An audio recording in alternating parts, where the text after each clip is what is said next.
Man, this is nuts, fam. It looks like the boycott to keep Caitlin Clark out of the All-Star has backfired tremendously on the individuals that were trying to do that. How does Caitlin Clark have over 500,000 votes already? And why is Angel Reese stuck at just a third of that? Caitlin Clark isn't just leading the WNBA All-Star voting. She's obliterating the competition. With 3 times the votes, Angel Reese has what's behind this massive gap stick around. As we uncover why the so-called rivalry between these two players is nothing more than a myth and how Clark's dominance is reshaping the WNBA. Indiana Fever players in the top 10, which I think can be expected considering where it is that the game is being played. Caitlin Clark has 515,993 votes in just the first week of the 2025 WNBA All-Star, voting more votes than some players might hope to get over the entire voting period. And it's not just impressive, it's historic. She's the only player to even break 500,000 at this stage.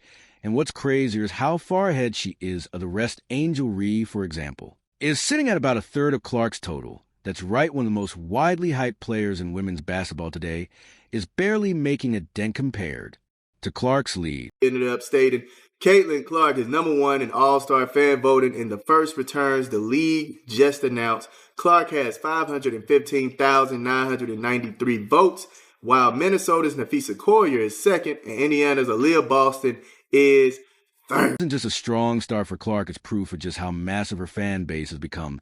So what's driving this dominance? Is it her incredible play on the court, or is it something bigger? Clark's popularity isn't just momentary, it's a machine.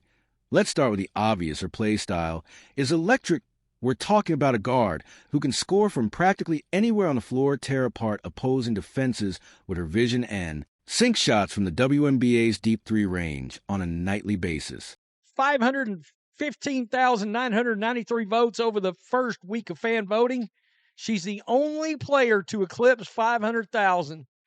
Nafisa Collier, who is probably the leader of the MVP pack right now, is at 485,000. Aaliyah Boston is third. But that's not all. People don't just watch Clark because she's good. They watch her because she makes basketball feel alive in a way most players can't. Every possession feels like it could turn into a viral moment. And fans live for those. Her highlight reel plays from college didn't just build her reputation. They transformed her into a must-watch athlete. And that reputation followed her straight into the WNBA. Returns in fan voting in 2024, but jumped to first with around 700,000 total votes by the end of the period. Look back to her college career for a second. She wasn't just putting up big numbers. She was making history. Remember when she dropped a 40-point triple-double during the NCAA tournament? That wasn't just about scoring. It was about showing the world that women's basketball could be every bit as thrilling as the men's game.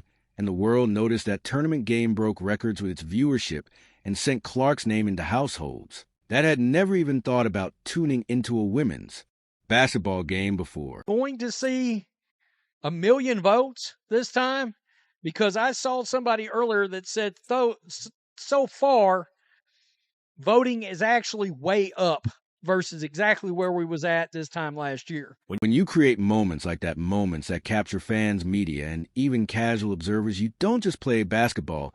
You build a phenomenon.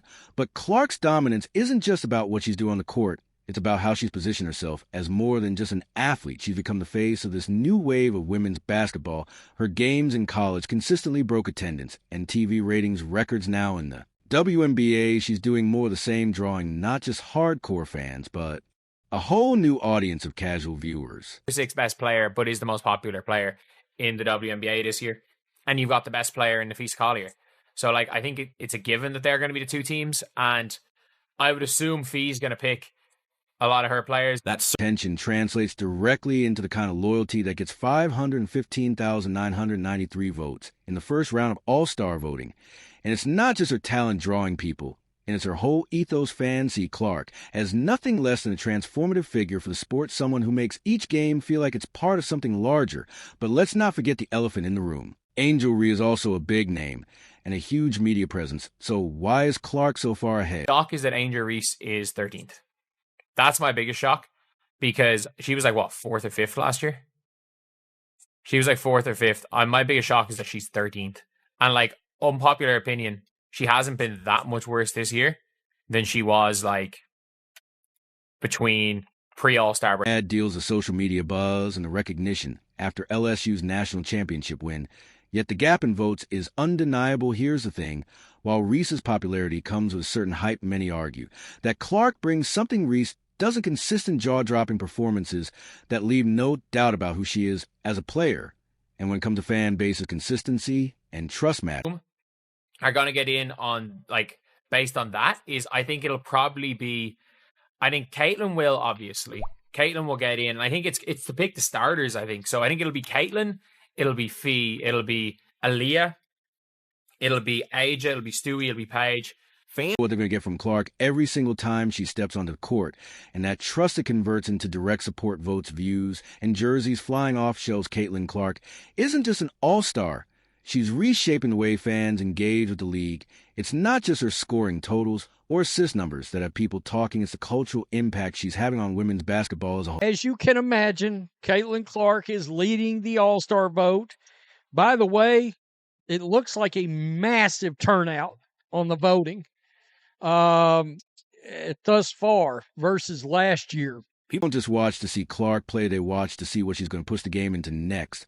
So with over 500,000 votes in her pocket, just a week in one thing is becoming crystal clear. Clark isn't just leading the All-Star race, she's leading a movement. But if she's this unstoppable right now, what's holding Angel Reese back? Let's dig into those numbers. Based on basketball for the most part. And there's a supposed, people keep telling me, supposed second most popular player in the league that doesn't look like the second most popular player at all. You might be asking, if Angel Reese has been so hyped, how is she sitting at 13th in the All-Star voting? That's the kind of drop no one saw coming, especially after the wave of attention she rode from college into her early WNBA career. Reese was positioned as a major star, big endorsement deals, constant social media buzz, and highlighted as the natural rival to Caitlin Clark. So why isn't this translating to fan? Angel Reese is 13th in All-Star voting, lads. She is 13th in All-Star voting. 13th. Like, she's not even, like, even Angels fans won't vote for her. She's 13th. She is behind Lexi Hull. The number clear the gap isn't just wide, it's alarming. And when you break it down, it raises some big questions about Reese's on-court performance versus her media-driven popularity. First, let's talk about the vote count. Angel Reese has less than the votes of players like Lexi Hull.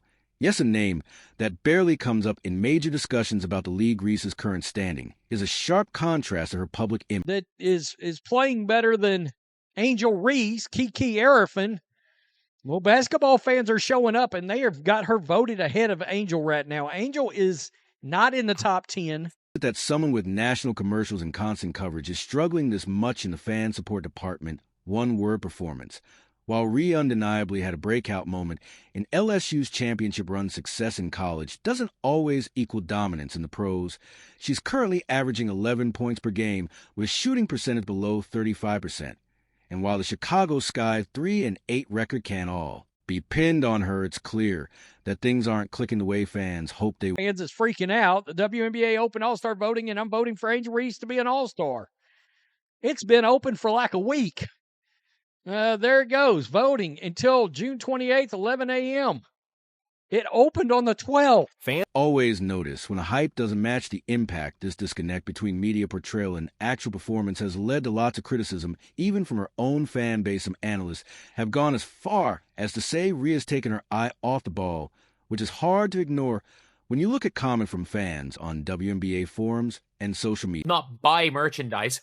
Not only do they not buy merch, they don't buy merch, they don't watch games, and they don't even vote for. Growing sentiment that Reese is riding a wave of media-driven attention rather than earning her reputation.